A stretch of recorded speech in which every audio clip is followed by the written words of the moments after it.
Hello and welcome to Makers.dev, episode at number 122. Chris, did you know that 122 years ago, this is going to be a little tenuous, the year was 1901, and the world had had Frankenstein the novel for 83 years, but wouldn't have the film for another 30 years, so we're like between the novel and the film. Author of Frankenstein, of course, is Mary Shelley, and she had died exactly 50 years before. So that's sort of the connection that I have to this number. Mary Shelley was married to a dude named Percy Shelley. That's where she got her surname. Percy Shelley was also an accomplished author, much more well known for his poetry and for his writings on atheism and politics and some other things. Percy Shelley had been previously married to a woman named Harriet Westbrook, but then while they were still married, he was getting mentored by this dude, and the dude's daughter was Mary Shelley. And so then he went with Mary Shelley instead, and his previous wife committed suicide, and they had 2 children together. Wild lives. And then him and Mary Shelley had 4 kids, but 3 of them died in childbirth. Only one of them survived.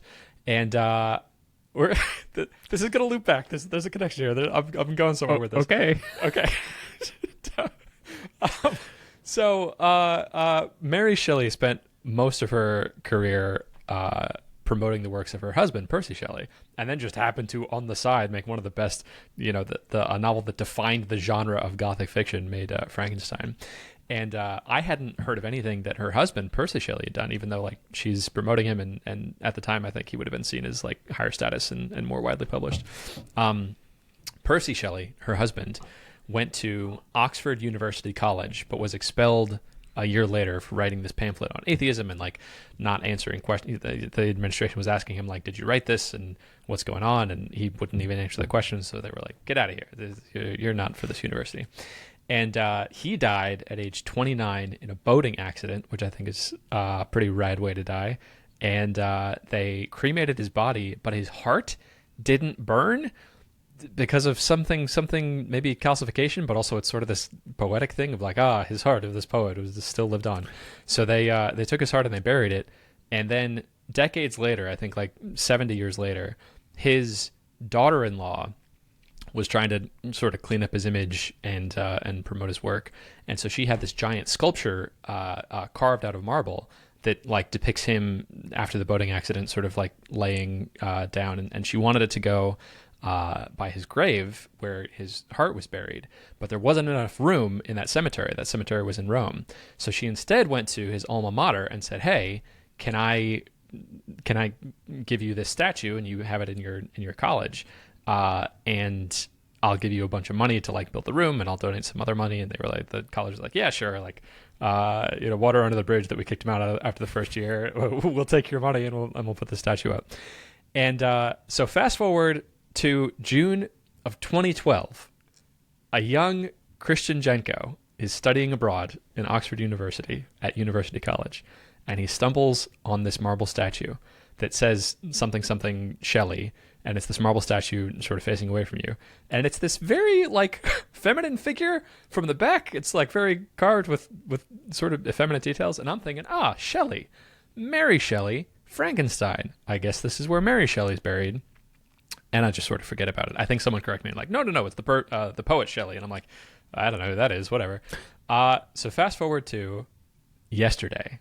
I'm watching a Netflix series called The Ballad of Buster Scruggs by the Coen brothers. That's a bunch of these Western vignettes. And the third vignette has it depicts a armless, legless Dudley Dursley that is this, like, in the Wild West, he's going around as this orator and actor.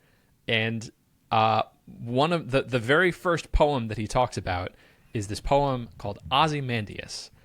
And I had heard of this poem before, but I never quite made the connection that it was Percy Shelley that made this. So like I started going down this YouTube rabbit hole because it's this beautiful poem that has these very deep. I don't know. It just gets me thinking about stuff. And so that's when I made this whole connection down. So that's me bringing it home to cement this. I'd like to read to you I couldn't read the entire novel of Frankenstein, but I can read to you the most well-known poem from this poet, Percy Shelley, who lived this crazy life, abandoned his first wife, died in a cool boating accident.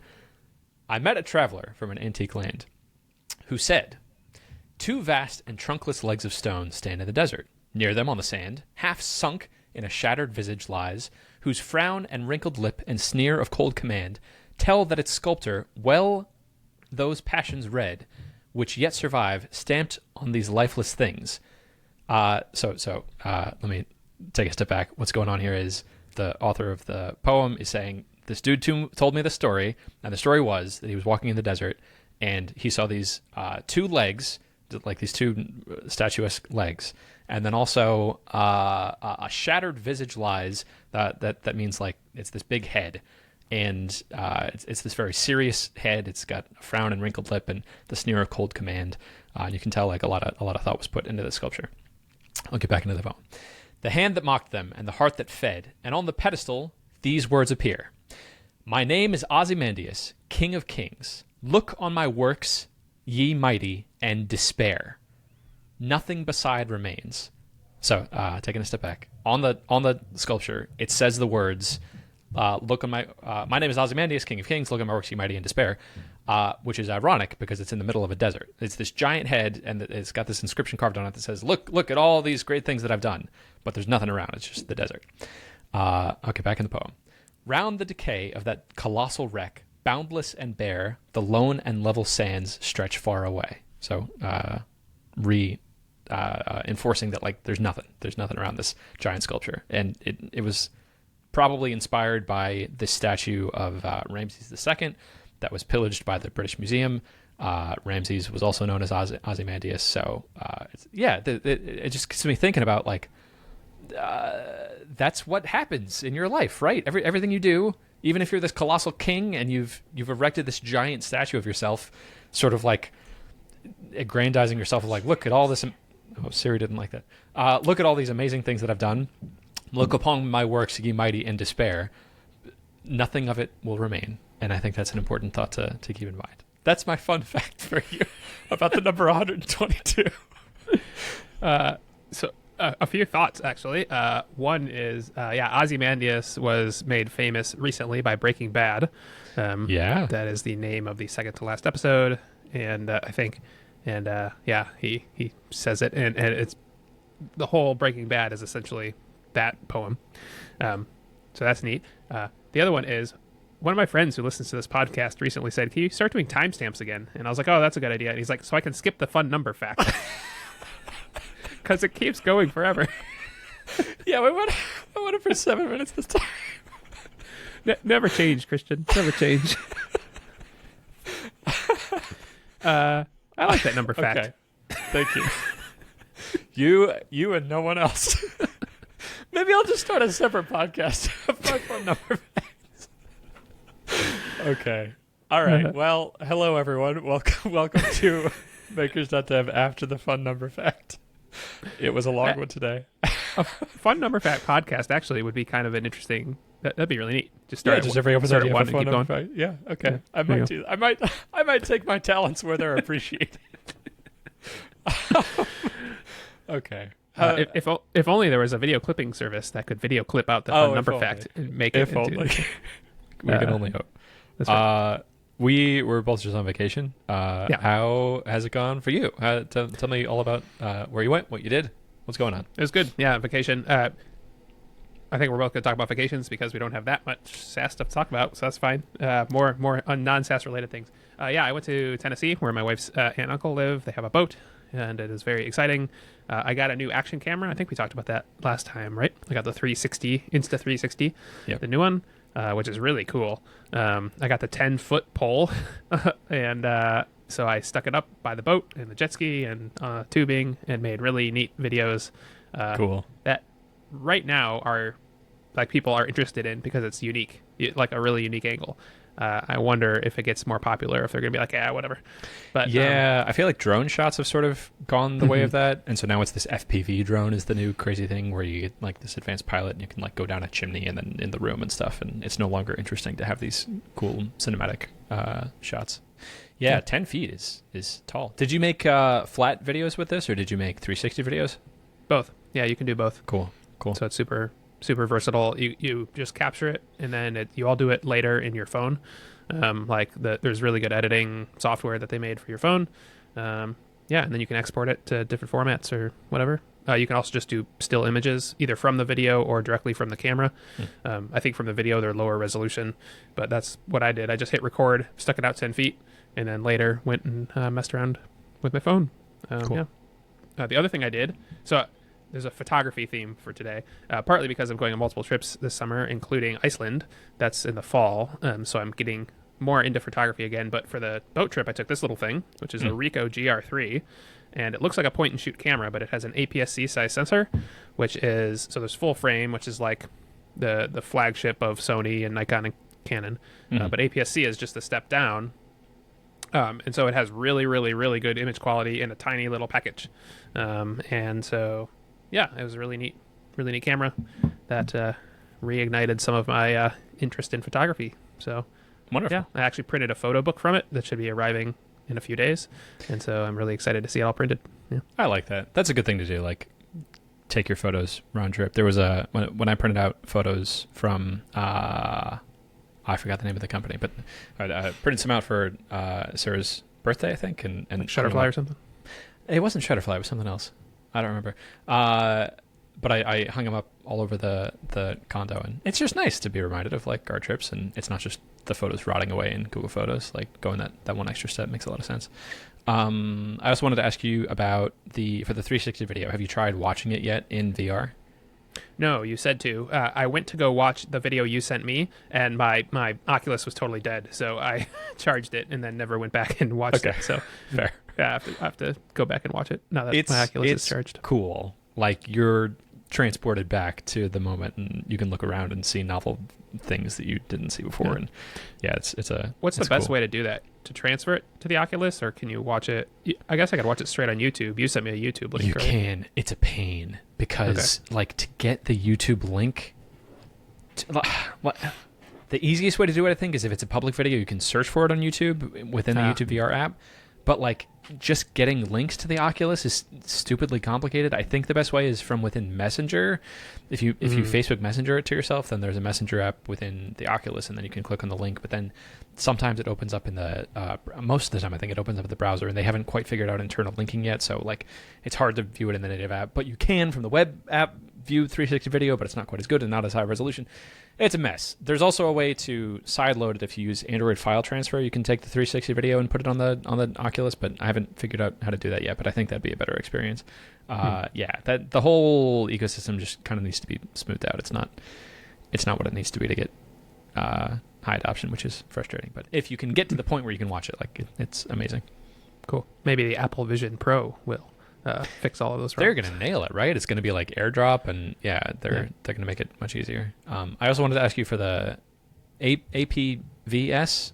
What's the name of the APS-C size APS-C. sensor? I got one letter right. How do you know percentage-wise how the size of that compares to a full frame? Yeah, so crop factor is what you're looking for. There's APS-C is a general term, but it's generally 1.5 to 1.6 times. The full frame is 1.5 times larger than an APS-C size sensor. Okay. Your standard cell phone camera is like 10 times smaller or something like that. Like it's puny in comparison. Yeah. And is that merely the resolution of the photo, that it's the number of megapixels? No. So megapixels is completely separate. You can think about it like every pixel is a bucket that collects light. And so if you have a 20 megapixel, say, sensor in a cell phone, every bucket has to be really small to fit that many buckets in the sensor. When you get much bigger sensor size, each bucket can be much larger, which means every bucket can collect more light. And so you can have much more specific, but what word am I looking for? Much more sensitivity in terms of the light that you capture.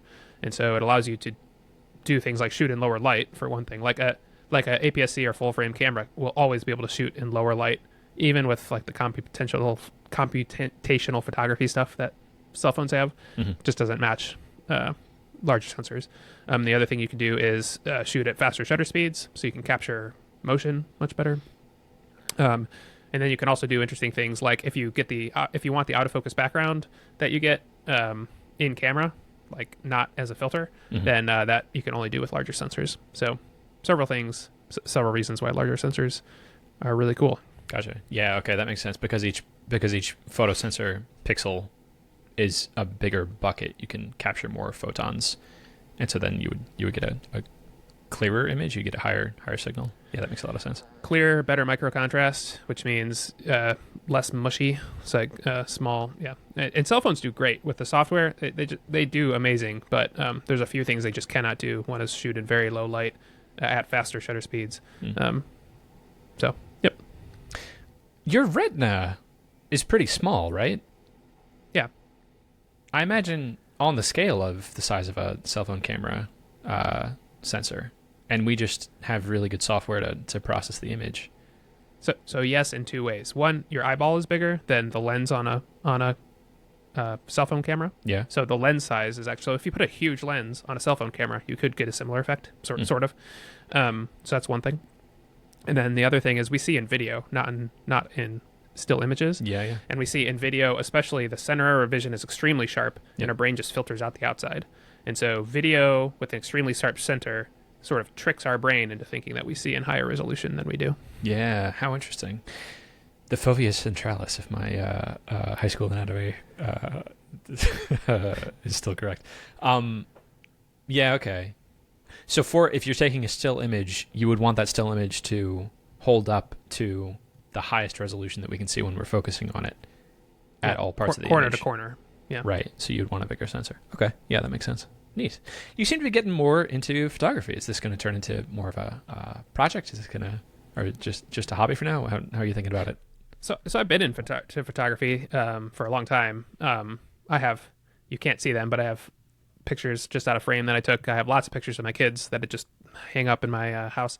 But it goes in and out, and it also like, I got the large camera, but like that's a lot to lug around. That's why I love this tiny thing, because you could just take it around. I'm getting more into it now because of Iceland. So I'm going to Iceland. It is a ridiculously good spot for photos. And so I'm researching a whole bunch of camera things that I want to buy. I will probably buy not all of them, hopefully, because it'd be a lot of money if I do. But yeah, so multiple things. I think this is where you're going. I've had the idea for a while that I want to do weird experiments. Like I want to build a large format digital camera. Large format, so there's full frame. Large format is like the size of my face, like it's huge. Cool. And you could do that. You need a 3D printer and some other things. I want to do some. I have a whole list of projects I want to do, and I kind of want to start a YouTube channel to do that. Absolutely. Because that's the way I can justify, like, you know, like I need a 3D printer, and I need all this space, and I need a full format lens, which I already have, but that's beside the point. Anyway, so to spend all that money, like maybe I could make a YouTube channel and make some money back on the back end. Yeah. That's my thoughts. Tell me that's a stupid idea. That's a great idea. Please do that. Like, I think you would have so much fun. I think a YouTube channel is a fantastic output for the sort of work that I think we both enjoy doing the most. You kind of just get to do whatever you want, and the only criteria is this interesting to some segment of the population? Would they watch this? Which is a pretty low, like if it's interesting to you, it's going to be interesting to some portion of the population. I think this is great for you in particular as a creative outlet that you can do alongside your work at Google, because Google's not going to feel like you're competing with them in any way. Like, this is you contributing to one of their platforms. Like, fantastic. If I was Google. Also, they're probably not going to start selling, what do you call it? The frame size of the camera? Full frame. Okay. So there's full frame sensors, right? And then there's large format. And large that's the one I want to build. Okay. Yeah. Large format is like 4 by 5 inches or 8 by 10 inches, whereas the camera sensor you have is like 1.5 inches. Yeah. Tiny. Yeah. 4.5. That's like, I'm imagining those old timey cameras that were just huge boxes on a tripod. Yeah, that'd be cool. That is exactly what it is. Yep. That'd be so cool. Yeah, absolutely. And you have experience doing stuff with video. You've been practicing getting cool B-roll shots. I've done deep dives into like what it would take to run a successful YouTube channel. I think the best resource is Ali Abdal's Part-Time YouTuber Academy, but I'm happy to like give you the summarized version of that. There's a lot of little. I think he does a really good job of codifying every part of the process, from like, here's how you come up with ideas to videos, to here's how you take those ideas and space them out on a content calendar, to here's how you shoot it, here's the rough format of how you want the video to be structured, hook, intro, and then value. Don't give your intro at first because you're going to lose a bunch of people. First you give the hook of the interesting thing, and then you say, by the way, my name is this and I do this, and then you deliver on the value that should directly follow from what the title and thumbnail gave you, and then repurposing at the back end of that, taking that content and putting it on different networks. Like, yeah, I think that'd be a ton of fun. I think that'd be a great outlet for you to just do whatever you wanted to do. The problem that I struggle with in doing this, and the reason why I haven't really fostered my YouTube channel, is that I don't feel like I have focused enough interests to like consistently be saying like, I'm the guy who makes weird cameras and here's another video of a weird camera. Like, that would be interesting for me for a video, and then I want to be onto something else and do it. So, and like, that's not a great thing to do on YouTube. But there are some creators like Simone something. Yep. Her shtick is like she constructs interesting machines, but then those machines do a whole bunch of varied things. And sometimes it's a bed, and sometimes it's a thing for her three-legged dog to like go and sit next to her, and sometimes it's a paper shredder that's in like looks like a brain. Yeah, so I think the game is just start making videos that you're interested in and see if there's leave it at that. Start making videos. It'd be cool. I'd like to watch them. Yeah, so I may do that. I may also, I thought about making them and not posting them until I'm sure that I have enough time and want to do that. You know what I mean? Like, if I post 3 videos, like, that's sort of worthless. So I need to make sure I have enough time to actually do it. In the context of like, if you're trying to start a popular YouTube channel, but I'm also fine with you just making videos to make videos, and then if you don't want to make videos anymore, you stop making videos. So that's true, but given the extra like work it takes to make a video versus not making a video, right? I don't know if it's worth it for me. Also, one of my kids is banging on the door. Hold on. Okay.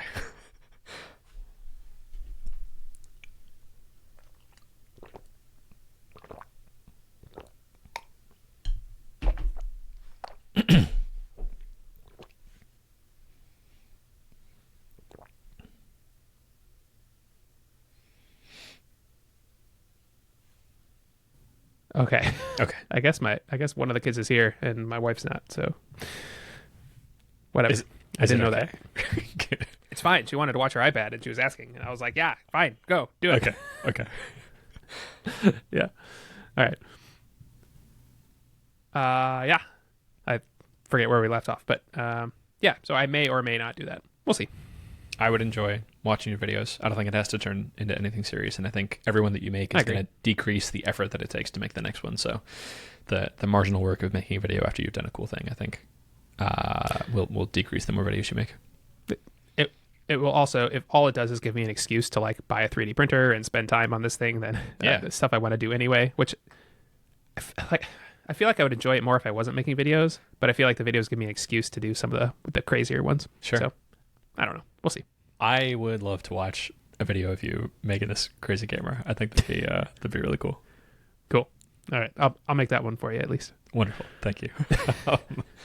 There was a thing I wanted to ask you about. tinygrad is this machine learning framework, which is much more in your arena. So I'm just curious your take on it. Made by George Hotz, the guy who made the Comma AI self-driving computer that my wife and I use in her car. That's really good and like is comparable to Tesla's self-driving, which is incredible because it's this third-party thing that you just slap onto any car. And I'm just curious how you're thinking about that sort of thing. My understanding of it is that he's trying to ultimately take on NVIDIA, that he wants to be making his own hardware, and the way that he's doing that is first by making a framework, tinygrad, that is I don't fully understand the technical details, but I think because it's he's limiting the instruction set so that it's intentionally not Turing complete, or that it's like deterministic in some way that regular machine learning algorithms aren't quite, with the goal of trying to get it to run on standard hardware at least as fast as the other frameworks, and then eventually make his own hardware and make an ASIC that because he's designing tinygrad in mind with that eventually he wants to make an ASIC to make this super fast. He's thinking that eventually he'll be able to, with tinygrad and his own custom hardware, have performance that blows NVIDIA out of the water. Like PyTorch running on NVIDIA is going to be much slower than tinygrad running on tinygrad ASICs. What's your take on that? So I looked this up very briefly. You mentioned that you wanted to talk about it. I didn't know anything about it. Although as soon as I looked it up, I started seeing it in my feed. So other people are talking about it too. It seems interesting. I'm all for people doing, research into things that may make things faster. For example, recently it seems like they made Llama run quite a bit faster using tinygrad. So that's interesting. Some of the stuff you're talking about, like non-Turing complete, is a little bit like what TensorFlow 1 may have been. I haven't done research to know this for sure, but so TensorFlow 1, like you built your graph, your instruction execution graph, like you pre-built it, whereas PyTorch and TensorFlow 2, like it gets built essentially on the fly. And what that meant is it was more static, but it could run faster, especially at deployment time. So it kind of sounds like that, which is interesting. You said he wants to take on NVIDIA, which is kind of a weird thing to say. I feel like he's sort of picking a giant, and because NVIDIA is built to be a general purpose, computing platform. Yes. And this is the opposite of that. So of course he's going to be able to beat NVIDIA at certain things if he makes an ASIC for those certain things. My problem with that is AI is moving so fast that who knows if the machine operations we need to do today are the same ones that we need to do tomorrow. And if there's some breakthrough that requires a slightly different version of an algorithm than what his ASICs can do, then all of his ASICs are, completely obsolete. So it's a little bit of a weird claim, but I mean, just like, Bitcoin mining, of course, ASICs are going to beat out, the general purpose things. So it's interesting. We'll see where it goes. Cool. Yeah. I think also I just wanted to bring this up on your radar if this was an interesting thing. Like, I think right now he's taking pre-orders for a $15,000 computer that has some gigaflops of processing and some crazy amount of RAM for the GPUs and stuff. So, okay. Of all the people I know who might buy that, you're one of the people. The other thing about chip manufacturing is it sounds like, oh, we'll just get some silicon and like put some stuff on it. It's like ridiculously hard. Like NVIDIA is one of the companies out of 3 or something that's able to do it, in the world. So like maybe 5. And so at a large scale anyway. At small scales you can do it, sure, like in a lab and stuff. But like it costs a lot of money to set up a lab to be able to do large scale silicon like wafer stuff. So sure. Yeah, we'll see. Yeah, it was a big deal when Apple did that with the M1 transition. Yeah. Okay, cool. Yeah, and him taking on NVIDIA, I don't think is like he's not trying to replace NVIDIA being a manufacturer of like gaming GPUs. I think he's trying to build the ASIC. What ASICs were for Bitcoin mining, I think he's trying to do for machine learning. But you bring up an interesting point that because the software part of it's moving so fast that if there's some crazy technique that needs something more general, okay, we're going to pop back to NVIDIA. Yeah. Okay, cool. I think that's it. I just wanted to know what your thoughts were on it. Okay. I have 1, 2, 3, 4 things I'd like to talk about. One of them may be cut because I need to run it by my wife. I haven't talked to her yet today about talking about it, so I might need to edit it out. So there might only be 3 things I'll talk about for listeners, but you're going to get to hear all 4. The first one, for FileInbox, the main project I've been working on, I was on vacation all last week, so I didn't really get anything pushed forward in development. But what I did do was do some work on user personas, which was interesting. So this is coming out of homework that was assigned to me by someone who I think is going to be like my business mentor. His name's Scott. He mentors other companies like this. He has connections with not Tiny Seed, Earnest Capital. And so I think, and he's like not charging me any money for it. I think ostensibly the deal here is he's going to offer me some advice for like a month, and then we'll have some back and forth, and then he might decide he wants to invest. He might decide he wants to like refer this as a thing to Earnest Capital, but for now I'm just like really enjoying the advice and doing what he tells me to do. So the homework that he gave me was come up with user personas. Take all the user interviews that you've done and try to fit those into user personas, and then from that might inform like doing direct sales. So if I come up with a persona of like accountants, I can then find more accountants and then have in one central place, okay, these are the problems that accountants have that lead them to look for a solution like FileInbox. So I can make a sales page for them. I can have more effective sales calls when I talk to them. So I did that, and I have a first draft of that, and I'm talking with him later today to get his hot take on that. Is there anything else I wanted to talk with you about on that? Oh, one of the personas is becoming this sort of catch-all persona of like entrepreneurs and intrapreneurs who have started just a company and they're doing like a thing, and they're the most narrowly I can define them is like they're really comfortable with no-code tools and website builders and things. Like they use WordPress, and they're either starting a company or they're starting like a project within a company, and they need to get files as part of this project. They're like starting a thing to do restaurant reviews, and they need some process of getting files from people, or they're an investor and they need to get some sort of reporting done as part of the process of getting files, and so they would use FileInbox. And I don't know if that's going to be helpful as a persona, because I don't, but it's becoming my biggest persona, and I don't know. I don't know how to think about it. I have thoughts. Yeah. That sounds exactly opposite of what a persona is. Okay. A persona is an extremely specific thing. Like, this is Mary, and she's 40 years old, and she works at a restaurant, and she wants to get reviews. Yeah. That's a persona.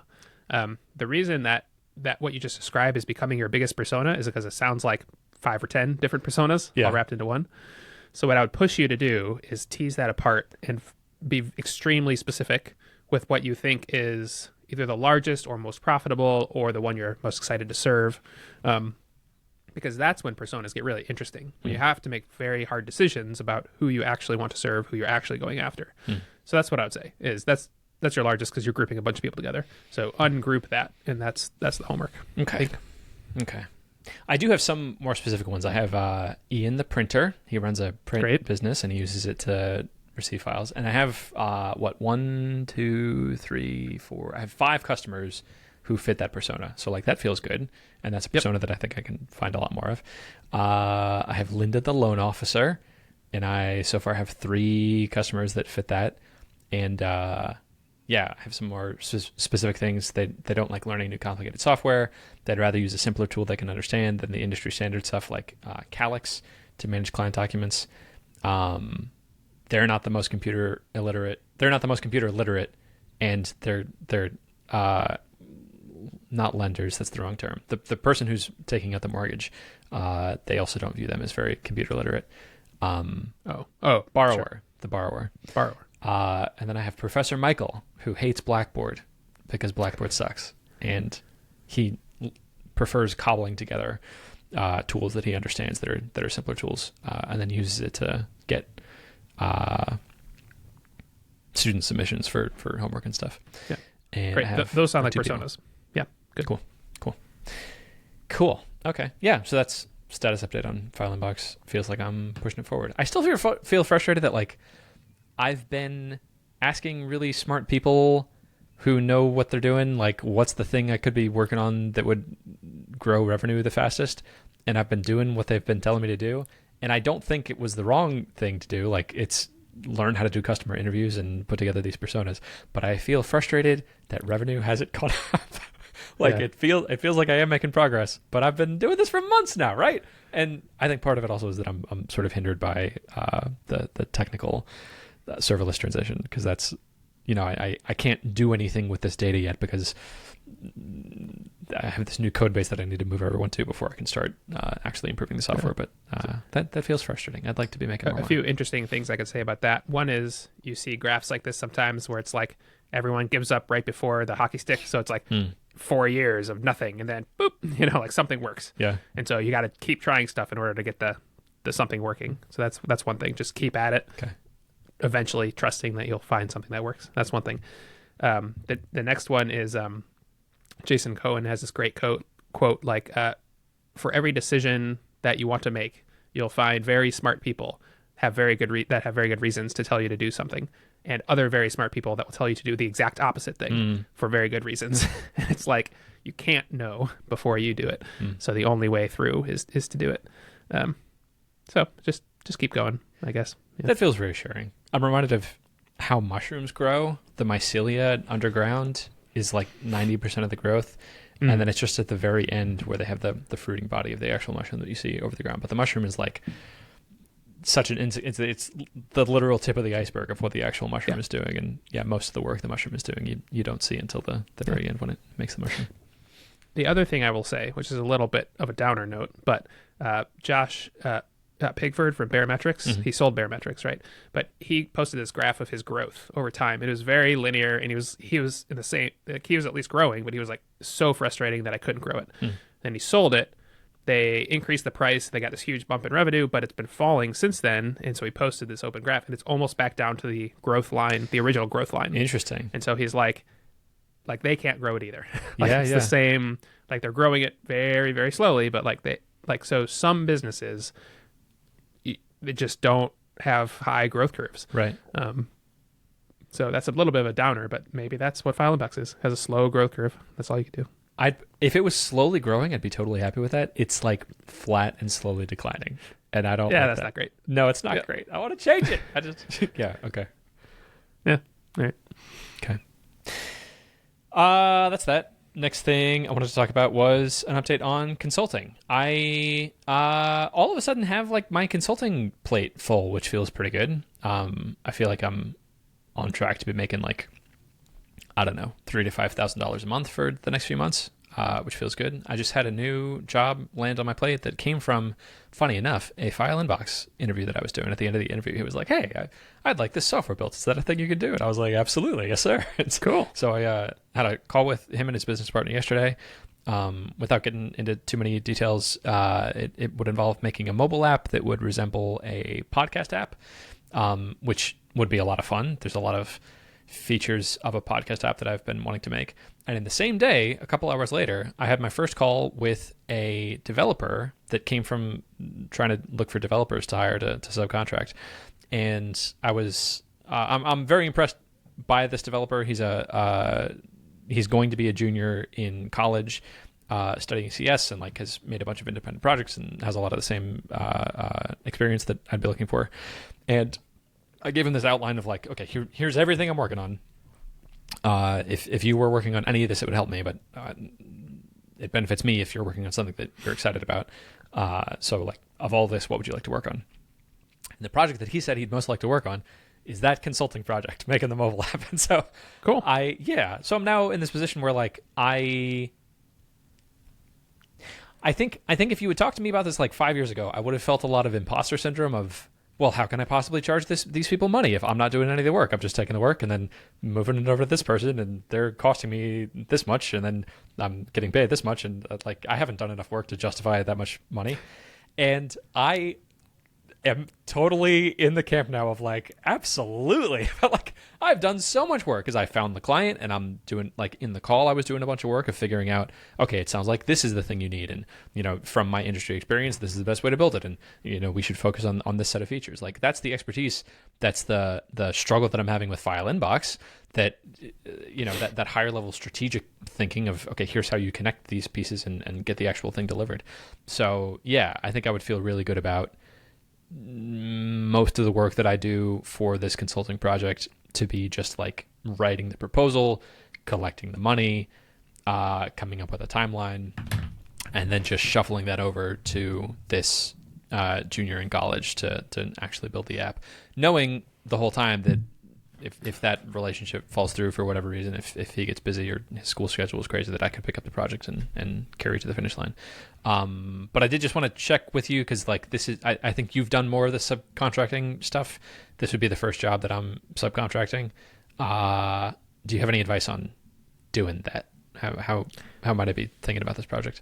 Yeah, my first thought is he's probably in the summer right now, so he has a lot of time, but just be careful because as soon as he starts school in the fall, his time's going to drop way off. So just watch that. And then the most important thing probably is to get a contract saying that any of the work that he does for this project belongs to your company. And then you can transfer that on the clients, in whatever way they agree to. So yeah, that's the most important thing is a contract, I think. Otherwise, sounds interesting. Yeah, I mean, very like the way you actually interface with him. Like, do you have weekly meetings or monthly meetings, or I would recommend more often if he's more junior. But yeah, that's very specific to him and to you. But otherwise, it will be an interesting experience. Also, yeah, one of the reasons that you get to charge more money is because you're actually on the hook. If he drops off the face of the earth, which he may do because he's a college student, who knows, then you're on the hook for everything still. So, yeah. I also find it interesting that one of your customer calls netted something that I suspect is more money than they would have ever paid you for FileInbox. Yeah. Over their lifetime. So that's very interesting. Yeah, that's pretty cool. He actually, during the customer call, he was explaining to me why he had stopped using FileInbox. So, yeah. Makes me think like maybe that's a future avenue for consulting work if I decide to keep doing this, especially if I can figure out some pipeline of that. I can do this in a way that isn't totally dependent on my time, that I can scale it up by like hiring other developers. If I can go to a customer call and be like, hey, that software you've been using that runs this big part of your business that has been reliable and great, I'm the guy who made that, and if you need anything else, I can be your guy. Yeah. So it could be, however, I would caution you, this sounds a little bit like building websites for small businesses, which is notoriously extremely difficult and low paying. So just watch out. Yeah, I don't want to do that. This is a perfect thing because like their budget makes a lot of sense for the sort of thing that I want to make, and yeah, I think hearing their application for it, I think they have already the audience that would be using this thing. I think it makes a lot of sense. But yeah, noted. Cool. Thank you for reminding me also about the contracts. That's something that I consistently forget about. But yeah, having a contract in place, and then being aware of his time constraints once he starts school. Yeah. Also, if he's a junior developer, he may not understand things about like licenses and stuff. So if you are giving this to another company and they want to like use it proprietarily in a proprietary way, like make sure he doesn't use any GPL or AGPL code, stuff like that. So make sure he knows what he can and can't use. That might be important. I don't think I know that. That's important. What? Yes. In what circumstance would that be a problem? Okay. If you, for example, want to have an app and keep it fully proprietary, right, and like sell parts of the app or get investor money or whatever, do not use GPL or AGPL code. Do not use copyleft code. It is great in theory. It's good for Linux. It's very bad for proprietary software. Okay. You want to use MIT. You want to use Apache, things like that. Most things you use most of the time are probably fine. Okay. But anything that's GPL, avoid it for proprietary software. Okay. What's the check that I would need to do? Like for every library that I import, every framework that I use, I just need to check that the license is Apache or similar? Apache, MIT, BSD, those are all fine. Creative Commons, generally fine. Okay. As long as it's for commercial use, then it's fine. Okay. GPL specifically, the reason why it exists is because you use it in your software, and then there's a lot of variations, but essentially have to make your software open source. That's generally the thing. Okay, so right. GPL specifically sounds like is the thing to worry about, and the specific case of using GPL code that's the problem is if you sell code that includes GPL code, you can't do that. Yes. Okay. Yes. Okay. Yeah, I don't think I would have been in this situation where I had done that. Maybe for consulting jobs, it's possible I like accidentally used a GPL library. So probably not. Like 95% of the time you'll be fine. Yeah. It has bitten me once. Okay. And I will not forget it. Okay. So what happened? Huh? A lot of time spent with other companies' lawyers trying to figure out what to do. Yeah. Gross. All right. Yeah. Notice. It worked out fine, but it was a lot. It was a few weeks of not fun work. Okay. Yeah. Yep. I don't want that. Okay. Yeah. I'll check that. Thank you. Cool. Okay. This is the story that might get cut after asking my wife. So, podcast listeners, we may cut off here to the end of a story. This is where I might cut back in if that previous topic has been vetoed by my wife, which would be totally reasonable.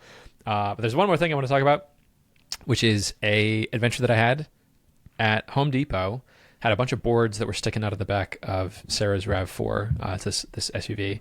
And I was trying to think about, first of all, how do I secure these boards in place? Because I own ratchet straps, but I forgot to bring them, and that would have been the perfect tool. And then how do I keep the trunk closed? So I was thinking, man, I already own 2 sets of ratchet straps because I've already been in this situation before, and thought, well, I could just use extra ratchet straps, so I'll buy another set. And now I have 2 sets of ratchet straps, and I don't need 3. So let me buy a rope and a knife and see what I can do. I know how to rock climb and tie these knots. I can figure something out. So I was standing there in the Home Depot parking lot for 20 minutes, just trying different things and trying different knots. And most of the things I tried, I was really unsatisfied with, because I would kind of shake the boards around or try to simulate, okay, if this shifted, what would happen? And invariably what would happen is if it shifted, it would get looser, and then boards would start flying out. And that's no bueno. That's not what I want to happen.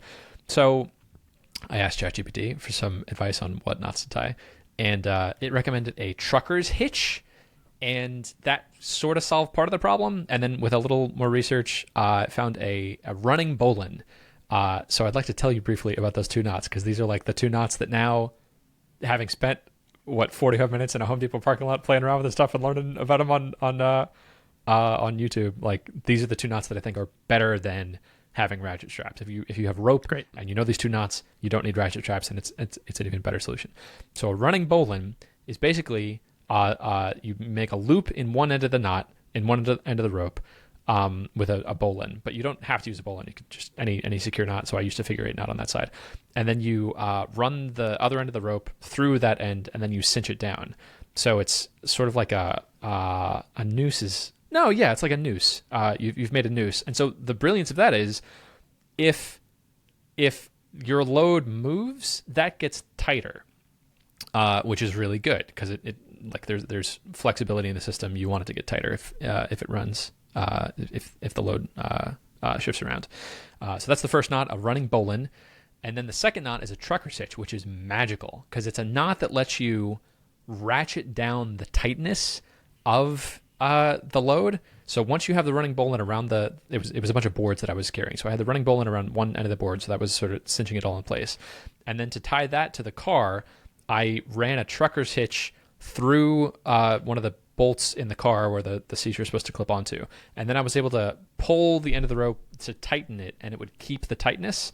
And the way the trucker's hitch works, you're you take the rope and you run it through the hard point, and then you run it back through a loop that you tied in the end of the rope that is closer to the load, and then you ratchet that down so it's 2-to-1 mechanical advantage. So if you're pulling it with 10 pounds of force, you get 20 pounds of torque of tightening it, and then you tie off that end. So between those 2 knots, a running bowline and a trucker's hitch, I am now more proficient in tying down a load than someone with ratchet straps, and that feels pretty cool.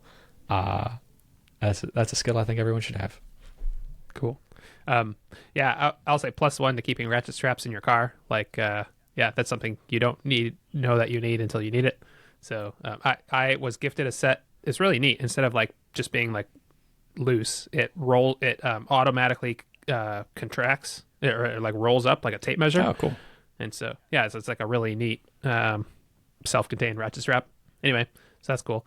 Yeah, I also second knots. I was in Boy Scouts for a long time, and knots and first aid were the 2 things that I took away. Yeah, I would also recommend the timber hitch and the constrictor knot as 2 knots that would probably hold down a load. Timber hitch and constrictor knot. I will cue this up to learn them. Yeah. Cool. They're not the most generic knots you need are the square knot, clove hitch. Yes. 2 half hitches, that kind of thing. Yep. Figure 8 knot for climbing. I think I've tied that probably, figure 8.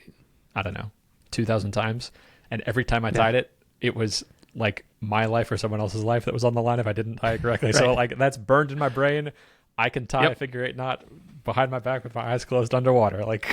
Yeah, that's... Yep. Yeah, it's nice to just have that and know that, okay, if it looks like this, my brain is pattern matching, okay, this knot's going to be solid. This isn't going to come untied, and it's going to be easy to untie when I need to untie it. Yeah.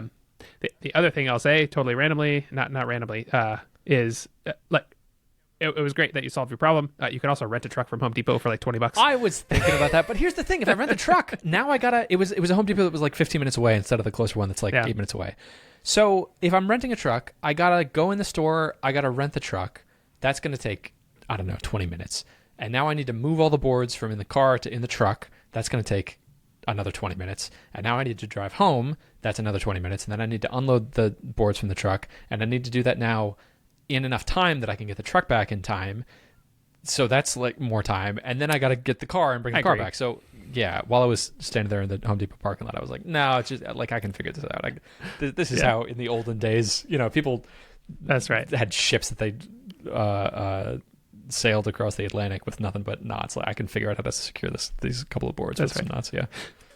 The other thing I'll say, when I built my climbing wall, I needed multiple sheets of plywood, like really heavy plywood, and a bunch of 2x4s and stuff.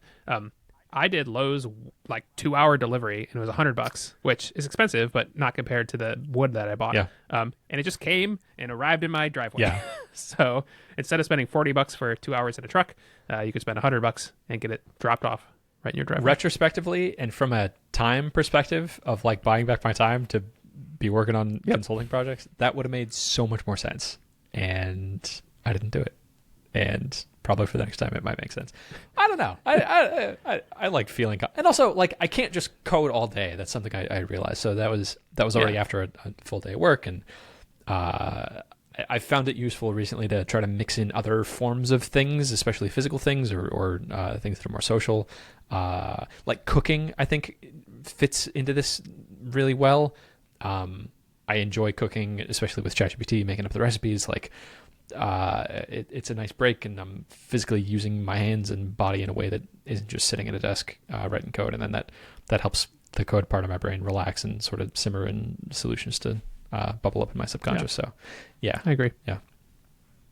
Yep. That's why I like photography. Getting back to our first topic. Yeah. Same thing. Yep. Cool. All right, Chris, that's all I got. That's all I got too. Then I'll see you next week. Goodbye.